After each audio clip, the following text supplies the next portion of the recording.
Welcome back to the NutriMedical Report, the NutriMedical Living with Dr. Bill Deagle. Our special guest today, continuing our campaign and drive, is Professor James McCanney. And by the way, James, I had a chance to speak to one of the intake people and the engineers up at Lightsail, up in Silicon Valley, and the information is being processed there for the Lightsail system, which basically my niece Danielle Fong developed. She's was in her Stanford University PhD program in plasma physics at 17. She's developed these thermodynamic principles upon which you can store 750 kilowatt hours of power in a storage compressed air tank, which you spray warm water into the tank while you're compressing it, and a power energy conversion system that can take that energy and reconvert it back into power at 250 kilowatt hours with their power generation system. The marriage of your system, which is the best system where there's wind everywhere, it doesn't consume oxygen, there's no pollution created. For example, the very bad coal in China is polluting tremendous amounts of their rivers and the troposphere. It doesn't create nuclear isotope waste that has to be sequestered on site or destroy the area anywhere in the world. And your system, basically, all of the material can be, and engineering can be done on the ground, so you don't have to climb a giant tower that's mechanically unstable. And it can be scalable up to 1,000 feet. 300 of them could supply the power for the United States, and 3,000 for the entire planet. So you've got a solution here, and a combination of your technology and Lightsail. I tell people it's whether or not you put in $5 or 1,000 or 20 or 30,000 to get the 10 meter system or 10 kilowatt generator that can generate a potential up to 240 kilowatt hours per day. This system is the solution to the problem. It's a non-oxygen consuming system. It's a system that uses existing energy. It works 24 hours. And with the air compression system of Lightsail, it obviates the need for batteries. Batteries can be used, deep cycle batteries, or backup things like propane and liquid natural gas, but they have problems. These so-called non-fossil fuels, number one, are polluting. Number two, they would literally disqualify a lot of third world and other countries or remote areas like islands from having power. And this really is you want to call it the democratization of power, is the solution to stop war, stop famine, and stop pestilence, and allow you to pump even primary water from 16 to 20,000 feet down where the primary water is, very deep, much deeper than the aquifers. So compressed air vehicles, the generation of compressed air using the system directly is another possibility. You've got a solution here that really does work. So tell us what people get at the different levels if they contribute to your crowdfunding project. Well, at $50, they get a screensaver and a printable poster. It's the same photo I have on the crowdfunding webpage. At $100, they additionally will get my book, McCanney Wing Generator World Energy Project. They'll get that for free. And for $500, I'll have to take a look at all of the various perks. But they get something extra for every additional amount of. For $500, they'll get a personal water filter free, and then also for, I believe it's the $5,000 level. I'm sorry, that was the $1,000 level. You get a personal water filter free. That's a $147 value, and the $5,000 level, they get all of the above plus a kitchen gravity feed water filter. And so those are some of the perks, but also the fact that you're helping get the 12-meter wing generator commercial model going. And this is the one that has the widest sale possibility in the world. Not only, and I'm glad you mentioned this, not only does it, you can generate electricity, but you can also, can be used for pumping water.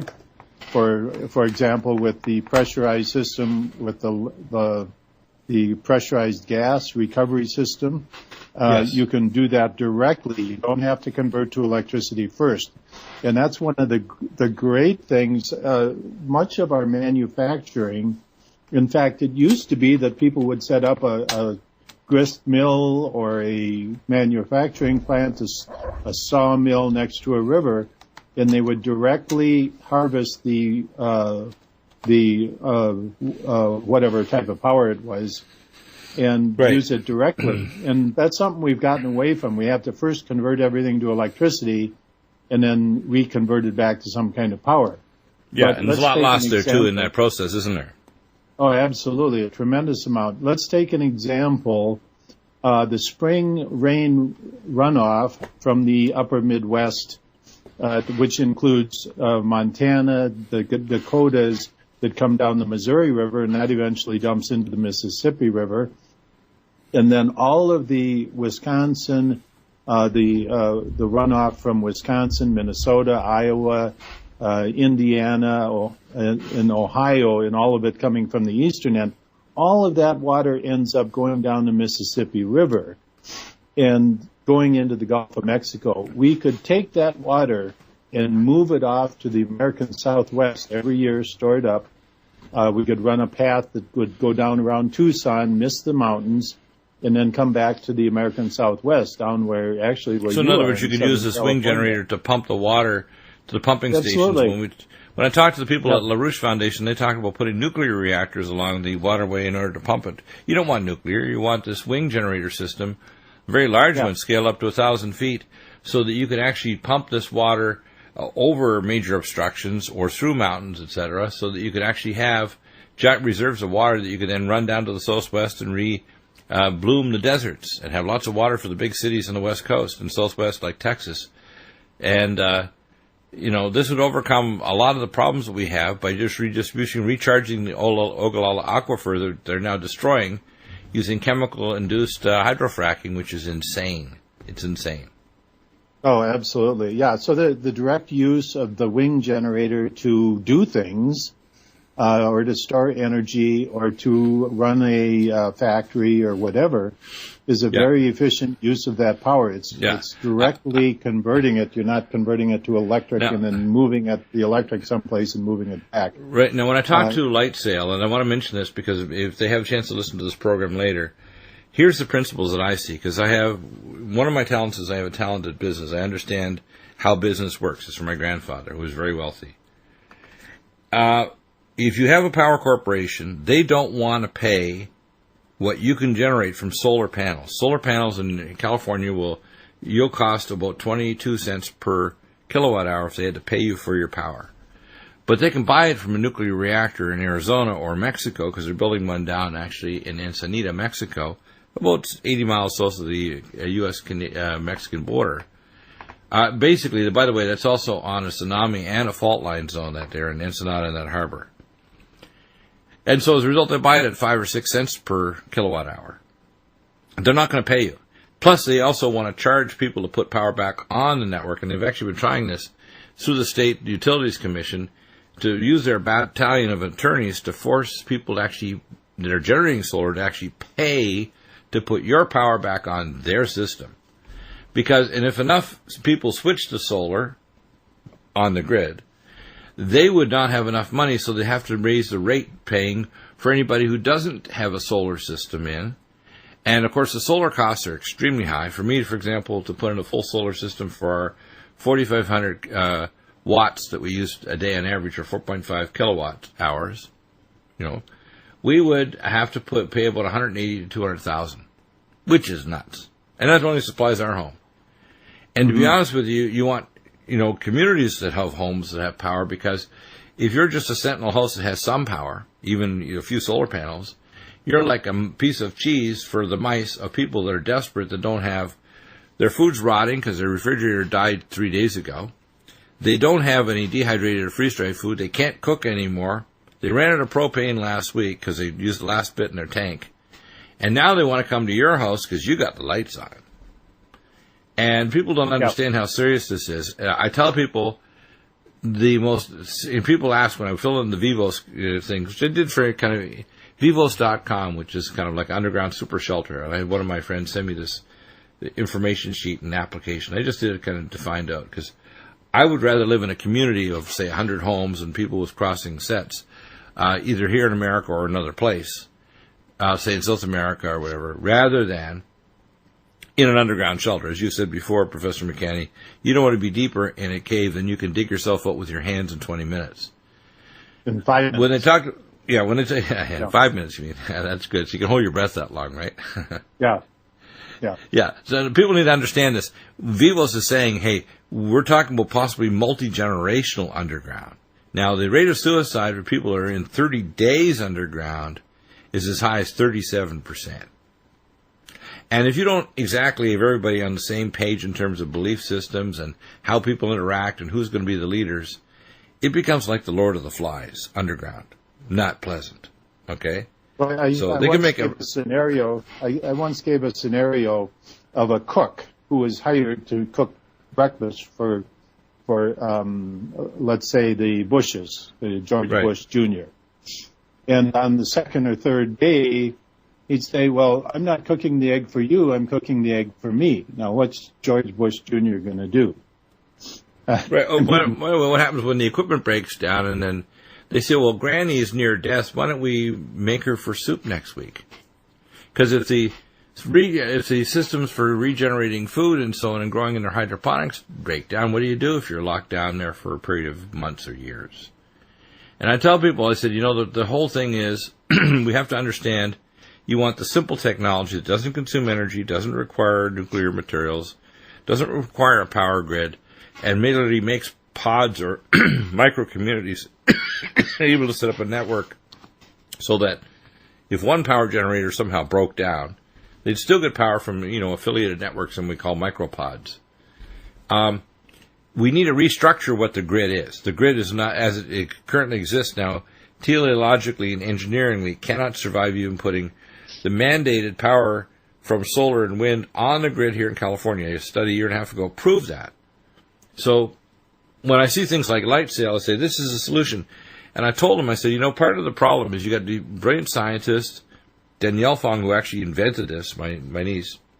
But they don't understand the business plan. If you're trying to talk to power corporations like Big Power Corporation XYZ, so they smooth out what's called a power consumption curve. So in high production times from solar, wind, or nuclear, they dump power at a cheaper cent and kilowatt per hour into a compressed air system.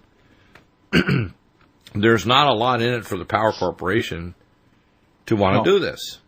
Now, explain why that is, because I think people don't get the business side. They can think of the engineering side very clearly, like Danielle has.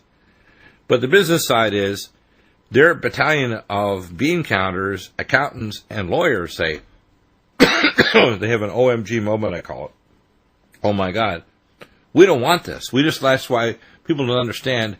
They have hundreds of attorneys fighting solar power and wind power here in California. So even if you had the best whiz-bang solar panels from America or China or Japan or wherever, they don't want it. In fact, if anything, it's considered the enemy. Why is it the enemy? The other thing is, but Dr. Bill, you have to understand the Department of Energy right now, the United States Department of Energy, is paying people to put solar panels on their house. It's not just a tax incentive now. They're paying people. Here's money. Here's put this on your house. And by the way, these projects are funded by mega billionaires. They're funding these giant projects. These mega billionaires funding these massive projects. And the power corporations and the distribution grid can't withstand the power surge in voltage on the grid. The step-down transformers can't take it. But you have to understand what they're doing.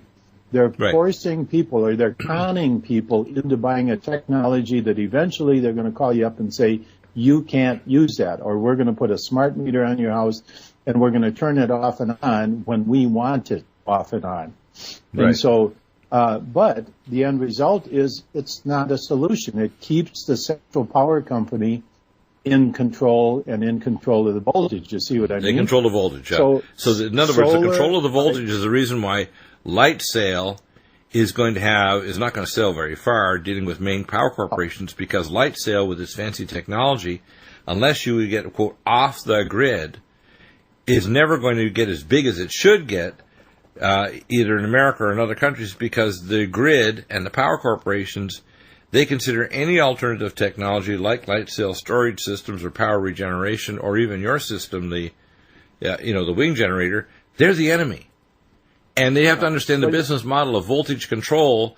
This is the enemy of good systems like light sail and your wing generator. So the marriage of the wing generator and the light sail and getting off the grid, where you don't get electro pollution from switching mode power supplies across hundreds of square miles that comes pumping into your home and trains your tissue to cause cancer and autoimmune disease and break down your blood-brain barrier and cause weird things to happen.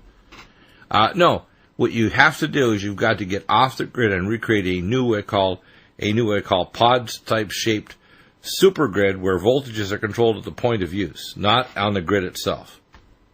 Yeah, and here's the thing. All of the three-blade wind generators that you see all over the country that are not working, not even spinning, the introduction, and they just from the reason why they won't is they don't operate until, I found this out 5 years ago, they don't operate until you get 16 to 18 mile per hour wind. Your system will work at 2 or 3 mile per hour wind.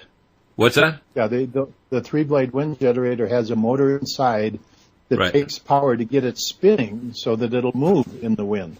So a lot of times when you see them spinning, they're not producing power. There's a motor inside that's making them consuming spin. Power. They're consuming power.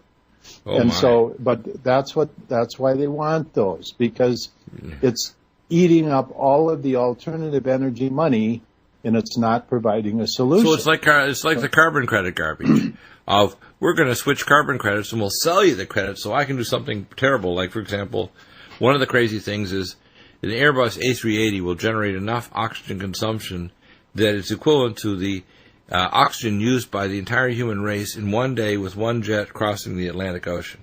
Do you know that? Just one A380. Yeah, but people say that's real bad. I said, no, it's not. Because when you generate carbon dioxide, it's the food and the fuel for plants to make oxygen. There's a thing called a carbon-oxygen cycle. So it makes plants grow. If you add 1,000 parts per million to a greenhouse, one of my botanist teachers back 35 years ago did research at the University of British Columbia and proved that 1,000 parts per million will increase the rate of growth of plants up to 400%. And if you make them mildly hyperbaric at 1.3 atmospheres, they'll grow as much as 20 times faster. 20 times faster. Now, if you add minerals like the Dead Sea minerals we have with our Mg12, which you can actually take our magnesium oil and add it to the plants, you have higher brick scores, higher sugar content, higher mineral content, higher vitamin content, and brighter colors. So we already know the solution to the food problem. Grow them in hyperbaric greenhouses with higher concentrations of CO2. Is there a solution? Of course there is. The problem is that light sail is going to come up against this problem of dealing with the fact that they're dealing with the devil. Try to make a deal with the devil, they'll dance with them, but they're not going to actually make real probable projects. So you've got a fantastic technology. That's why you have to do a crowdfunding on your project, because if you went to a power corporation, they'll look at you, and they'll try to pretend that they're taking you seriously, but they're lying. Absolutely. Yeah, I've been down that road. So the whole bottom line here is that my project, the Wing Generator World Energy Project, is designed to get us off the grid. I was on the John Moore show the other morning, and this guy called in, and he wanted to be devil's advocate, and he says, well, how are you going to get the energy company to transport your energy? And I said, I'm not going to. The whole idea is to cut. You don't want to be on the grid. By the way, if people want to call in on the show today, they can call in here in the Rense Network at 888-420-9890. That's 888-420-9890. You can call in anywhere in the world if you want to ask Professor McCanney.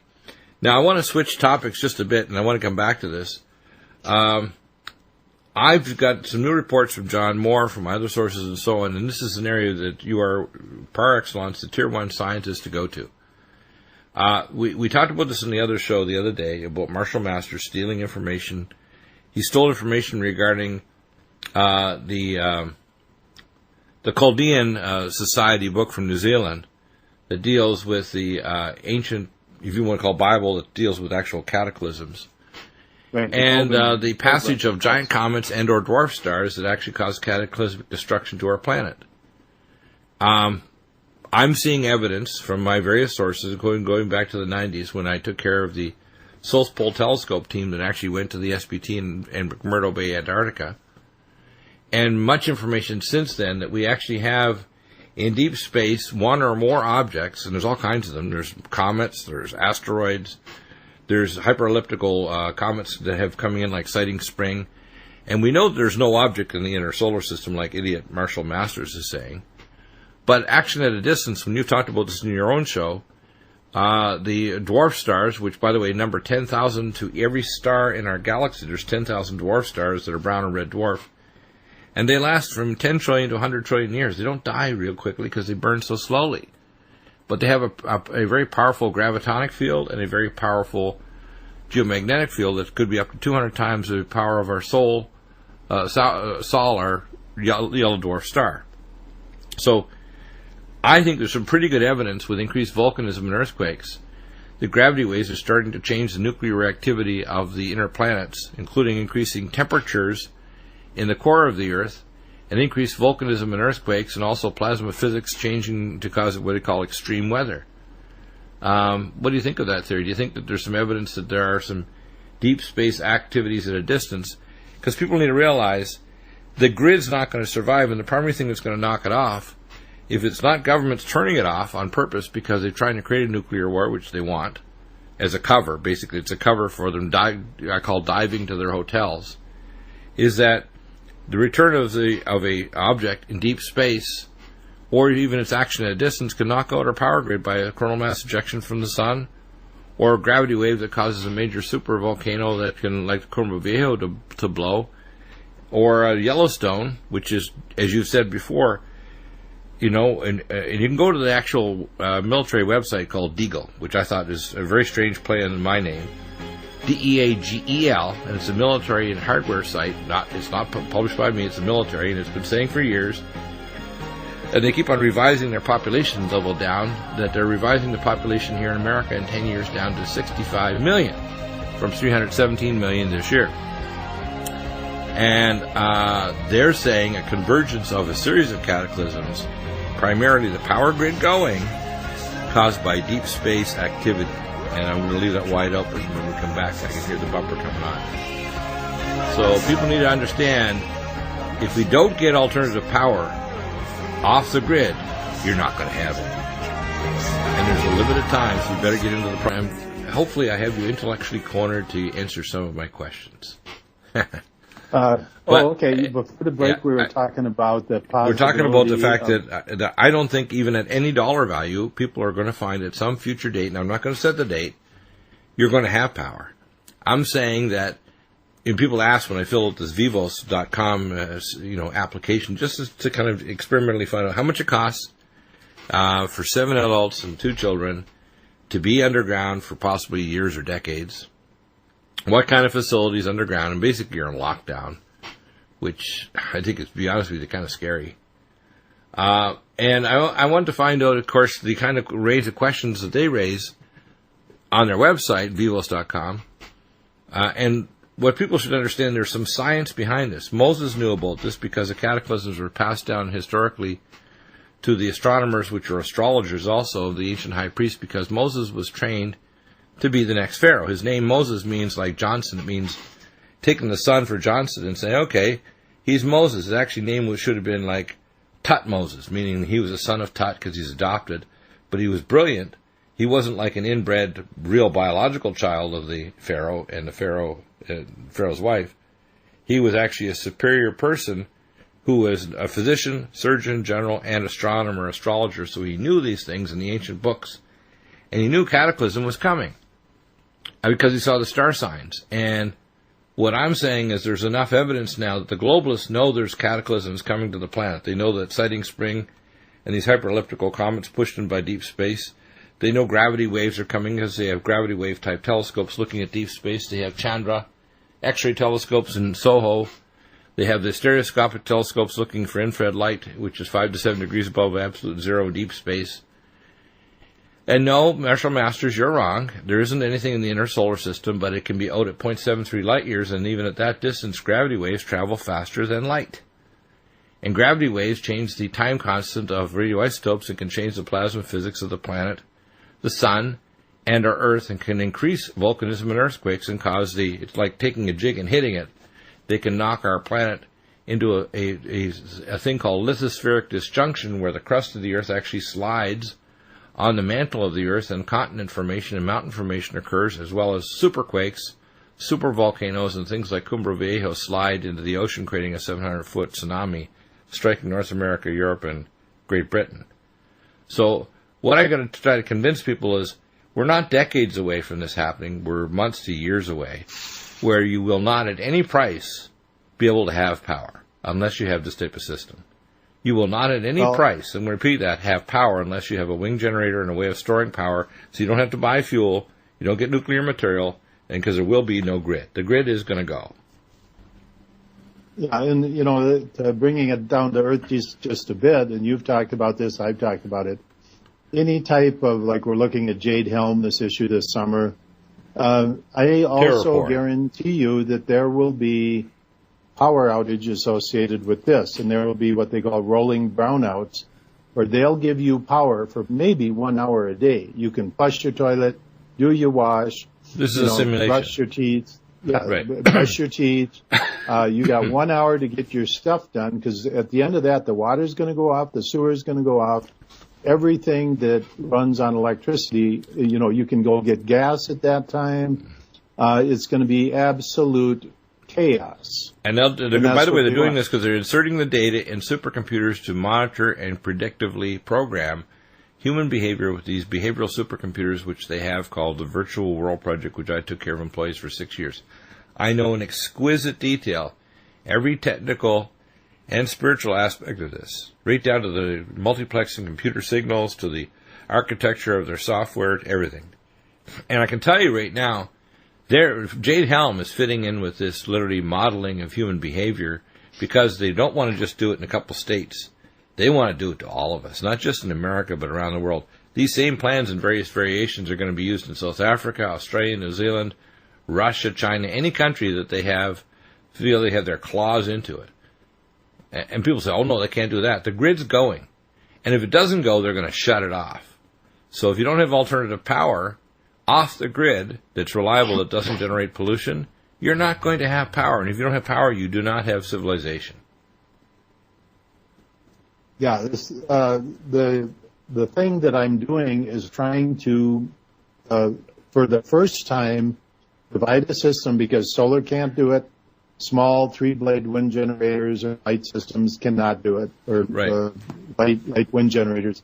This is a system that can get people off the grid, and where they can enjoy, they literally live, and I have lived myself under these conditions and provided all my own energy completely off the grid and with communications. In fact, that's what we use right now. We're not going to say where you are, but you're now using you're using a 3 or 4 meter style system rather than a 10 meter system, which is a smaller scale. But the technology is identical, isn't it? Oh, absolutely, yeah. And it's you learn to live within your means, not a problem. But you know, it's a shame that the society didn't do this a long time ago. But what I did is I started designing from the ground up an energy system that would extract energy from the wind very efficiently, and then what do you do with it once you have that? Well, now you have to have the knowledge to design a distributed energy system that'll work with today's technology. So your refrigerator, your hand tools, your power tools, your TV, your computer, your telecommunications equipment, all will work with this technology. And so, you know, it had to be someone that understood a lot of it.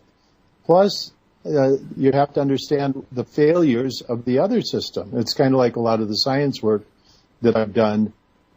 You have to understand the history. There's so many people, Johnny wannabes, coming in to the world of trying to copy what I've done in my science work. But, you know, you have to understand, I was a student of science, of the history of science, and also of science itself. And so I understood the history of science. I understood integrally the history of science. And so I knew where to direct my research.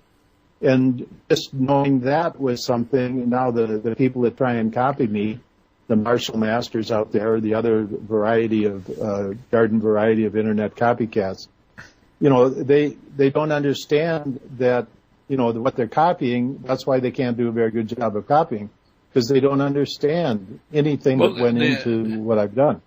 They also fall into four categories. They fall into four categories. Firstly, I'm trying to convince people today that the grid isn't going to survive months or years from now. You're not, at any price, you're not going to be able to buy power in any country. People need to understand that the solution has to not involve nuclear fission. Nuclear fusion engines, which they're talking about, like building them in China in the next number of years. These fusion engines they're planning on building are monstrous engines that are going to require hundreds of billions of dollars to build.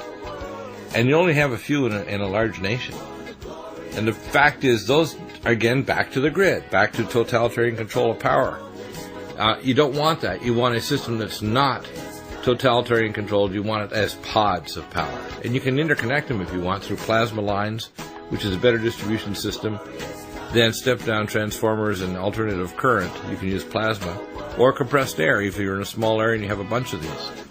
You can have all kinds of ways of transferring the power. If one system is down, you have to take it out and engineer it or work on it.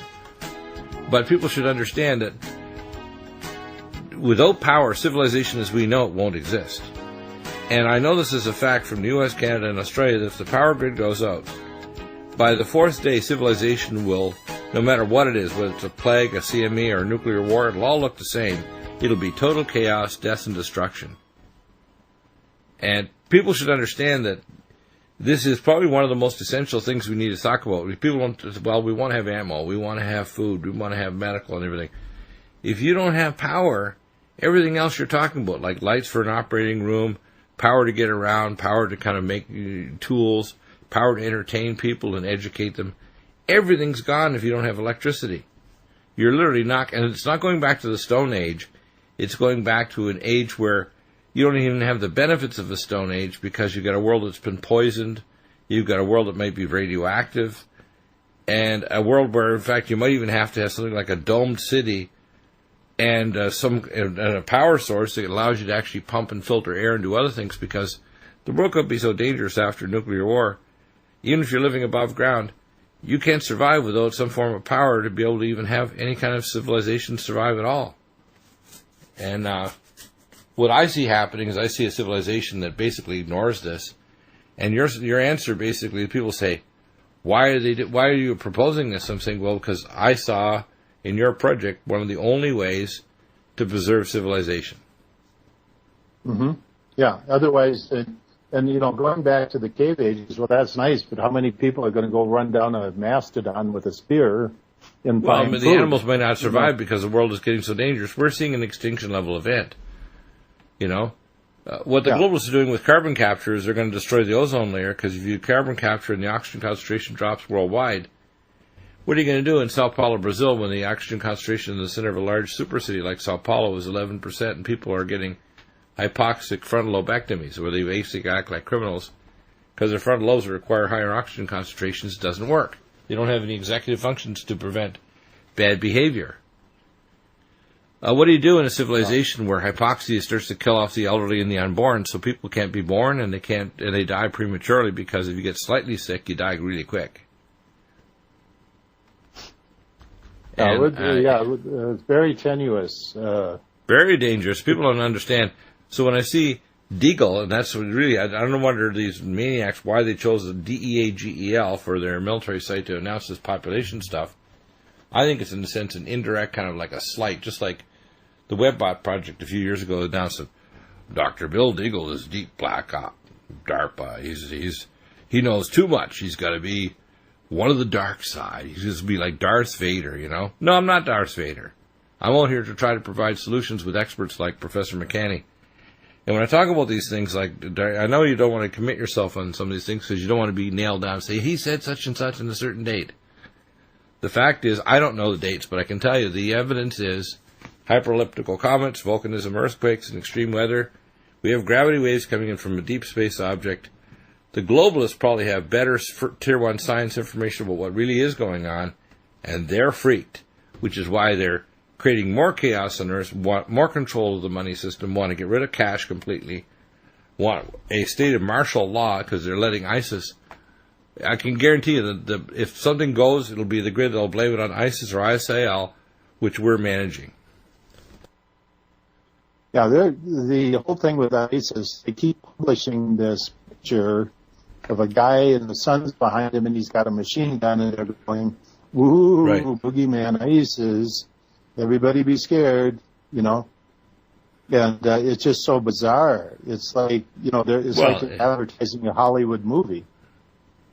Well, that's the whole thing, is they're predictably programming us to believe that they're out of control and we can't really stop them, and be really afraid when you go through, you know, Logan Airport in Boston or you go through O'Hare Airport in Chicago. You're a primary target zone for ISIS that might blow up a radiological or biological weapon. And then, of course, it's already hell going through an airport as it is. Security and so on, where they kind of assault you. And then they put you through a terahertz scanner that can shatter your DNA in your skin and give you skin cancer or damage your eyes and cause cataracts. People say, oh, no, it doesn't do that. I had one time I walked through them last year in Los Angeles, and I looked and I said, I don't see your dosimetry badges. And they said, well, what do you mean? I'm a medical doctor and an expert in radiation, including scalar as well as ionizing radiation. I said, you don't have dosimetry badges. I said, those machines over there, they're generating terahertz waves. Are you know what a terahertz wave is? And I said, well, not really. They told us they were totally safe. These are new. I said, oh, that's nice. They're new. I bet they're shiny, too. And I said, well, terahertz waves are like a cousin of microwaves. You know when you want to heat up your ham sandwich? I said, they also shatter DNA, cause cataracts, and can cause cancer. So I said, I don't know. I don't see any of you wearing dosimetry badges. Why is that? Do you know of any of your people here getting sick? Oh, yeah, George, this guy and that guy. And they start telling me, right? I'm there in TSA security. And you can tell their eyeballs are popping out. You can always tell when people are kind of taking attention when you can kind of see the rim of white around their entire eye. Not just the part of the eye, but the entire eye. You see a little white rim around their iris. Mm-hmm. And you can tell their mouth is getting dry because they're getting a little freaked out. Right, and their face looks blotchy because their blood circulation's starting to go. And after about I finished with him, said, "Look, I'm not going through that machine, but you can pat me down all you want." He said, "Look, Doc, you could just walk through. We're not going to touch you. You don't have to go through that machine." They just want to get me out of the area because the more questions I asked, the more nervous they got. And you can tell their skin was starting to crawl because they realized, like, I don't have a dosimetry badge. I'm getting blasted. George is sick. He's home now. I don't know why. Maybe he's been here longer than us.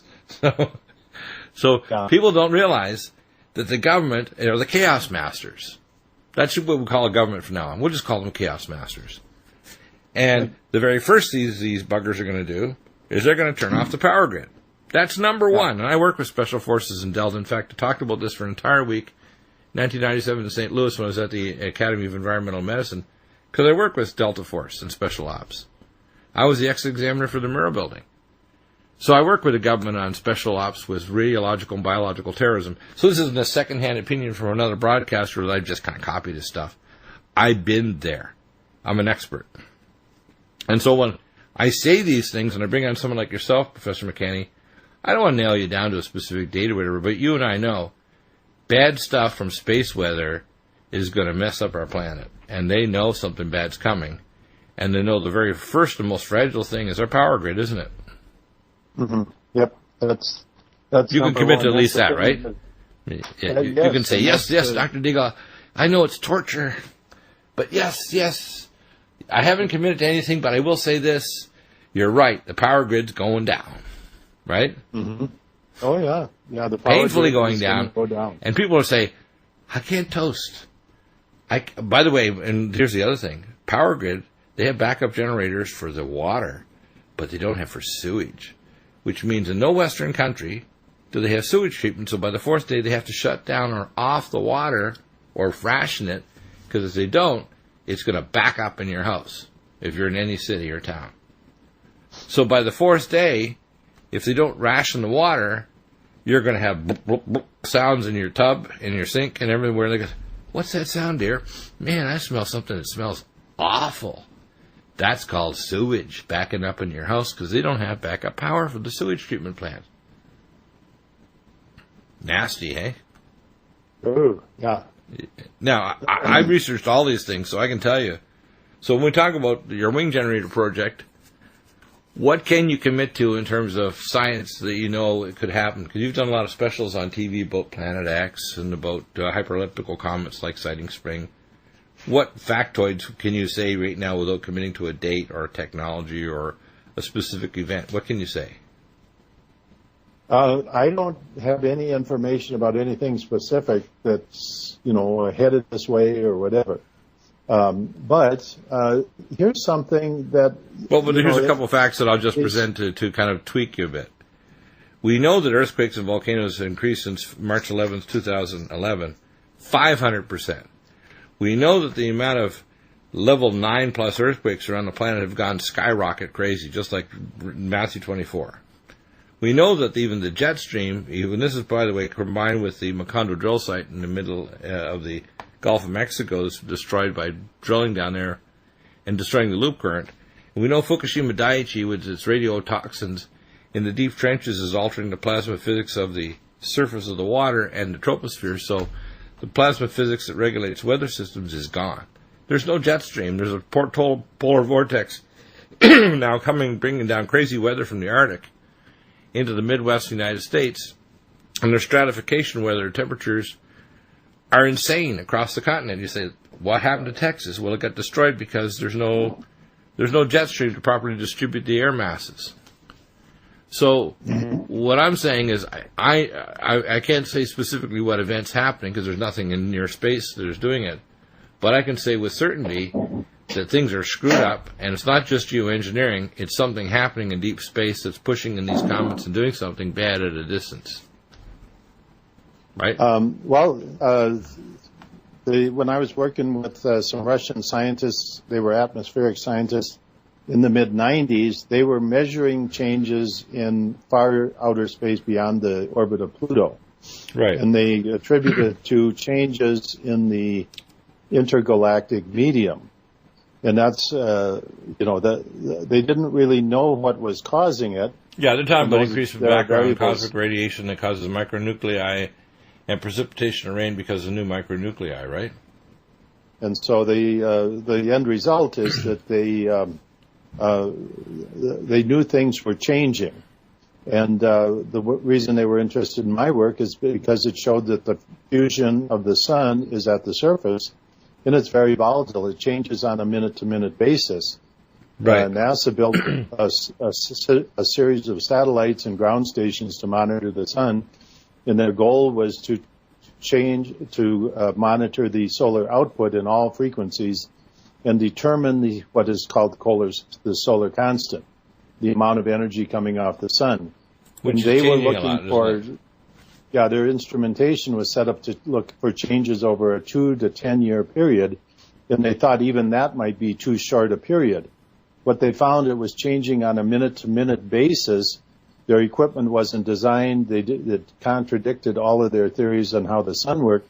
So they shut the project down, and all the data, maybe they continued with the project, but all the data was scuttled, and we never saw anything from that. Wow. And I call scary pseudoscience. Oh, yeah. Yeah, it's just because these scientists have no idea what's going on. And so even if they do, they're told that don't go there, by their handlers. Absolutely. Don't go there. Yeah. Don't go there. Yeah, you can't think about those things. You can't talk about that.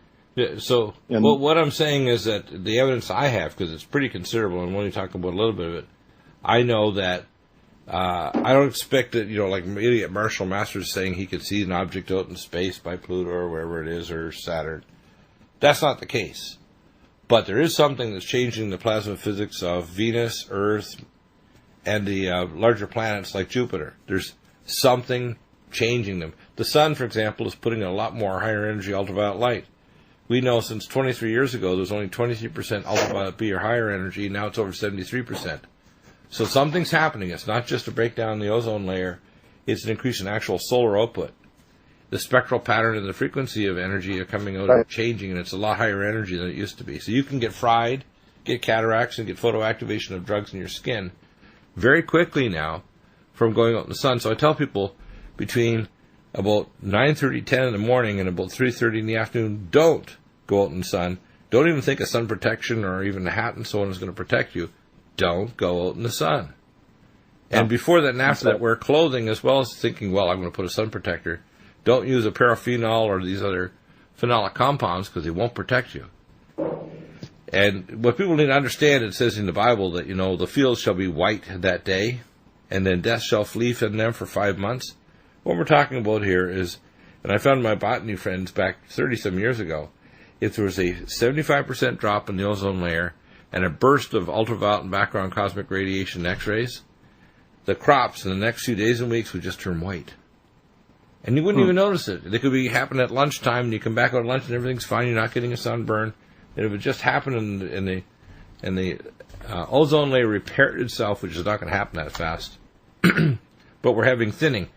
The little animals in the southern tip of South America, they're all getting cataracts.